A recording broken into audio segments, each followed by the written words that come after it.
కళామతల్లి ముద్దుబిడ్డ కొనతాల రాజుగారు. మంగళవారం కళామతల్లి పరవశించిపోయింది. విశాఖపట్నంలో ఉన్న ఎన్నో సంగీత, నృత్య, సాహిత్య, నాటక రంగ, విద్యా, వైజ్ఞానిక సంస్థల నిర్వాహకులు ఇష్టపడి తమ సంస్థలకు గౌరవాధ్యక్షునిగా, అధ్యక్షుడిగా వేరువేరు సంస్థల్లో వేరువేరు పదవుల్లో ఒదిగి వాటికి గౌరవం, విలువను ఇస్తున్న ప్రఖ్యాత పరిపూర్ణ వ్యక్తిత్వ మహామనీషి శ్రీ కొనతాల రాజుగారు జన్మదినం వేడుక జరిగింది. ఇద్దరు సుపుత్రులు సంగీత విజ్ఞుడుగా రాణిస్తుండగా ఆ సంగీత లక్ష్మికి నిత్య సేవకునుగా మారి 73 ఏళ్ల వయస్సులోనూ అలుపెరుగక సేవలు చేస్తున్న కళా సంస్థల వారధి శ్రీ కొనతాల రాజుగారు. మంగళవారం వారి 73వ పుట్టినరోజు వేడుకలు అత్యంత శోభాయమానంగా జరిగాయి.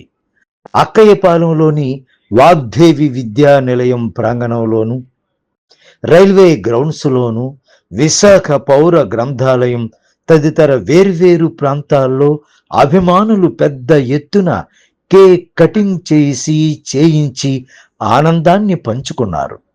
కొనతాల రాజుగారు, మీకు హార్దిక జన్మదిన శుభాకాంక్షలు. పుట్టినరోజు సందర్భంగా వేల వేల కోట్ల శుభాకాంక్షలు. Many many more happy returns of the day. జన్మదిన్ కా ముబారక్ హో అంటూ వేడుకైన పుట్టినరోజులు ప్రతి ఏటా పండగలా జరిగి మా వంటి వారికి మీ మంచి మనసుతో కూడిన శుభ ఆశీర్వాదాలు మెండుగా ఉండాలి, ఇవ్వాలి అని అంతా అభిలషించారు. కాంగో సత్యనారాయణ, శృతిరయ ప్రభాకర్ గారు, ప్రముఖ ఆధ్యాత్మికవేత్త ఎంవి రాజశేఖర్ గారు, ఎంవివి సత్యనారాయణ గారు, ఎంఎస్ఎల్ శైలజ గారు, పిజే లక్ష్మీనారాయణ గారు, జిఎస్వి మాణిక్యాలరావు గారు, శ్రీమతి మంజుల, శ్రీమతి వనజ, శ్రీ వరప్రసాద్ గారు, శ్రీ సంజయ్ గారు, శ్రీ అరుణకాంత్ గారు, శ్రీ పివిఎస్వి ప్రసాద్ గారు, శ్రీ గ్రంథి సతీష్ కుమార్ గారు, శ్రీ మేడ మస్తాన్ రెడ్డి గారు, శ్రీ బొడ్డేటి సూర్య చంద్రశేఖర్, సిహెచ్వి సత్యనారాయణ, వంకాయల జవహర్ గారు, పి వెంకటేశ్వరరావు గారు తదితరులు ఈ వేడుకల్లో పాల్గొన్నారు.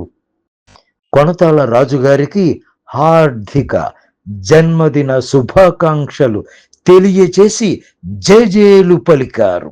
ఈవేళ 72 సంవత్సరాలు పూర్తి చేసుకుని 73వ సంవత్సరంలో ఈ యొక్క జన్మదినం ఏర్పాటు చేసినందుకు వాళ్ళకి నేను హృదయపూర్వకమైన అభినందనలు తెలియపరుచుకుంటున్నాను. అలాగే నా మిత్రులందరూ ఇవాళ వాటర్ అసోసియేషన్ వాళ్ళు కూడా చేశారు. అనేక మంది మిత్రులు నన్ను కోరారు. నేను అక్కడికి అందరికీ అవకాశం ఇవ్వలేక ఈ 2 చోట్ల ఇచ్చినందుకు వాళ్ళందరినీ కూడా నేను సభాభవనంగా హృదయపూర్వకంగా ఆశీర్వదించమని కోరుకుంటూ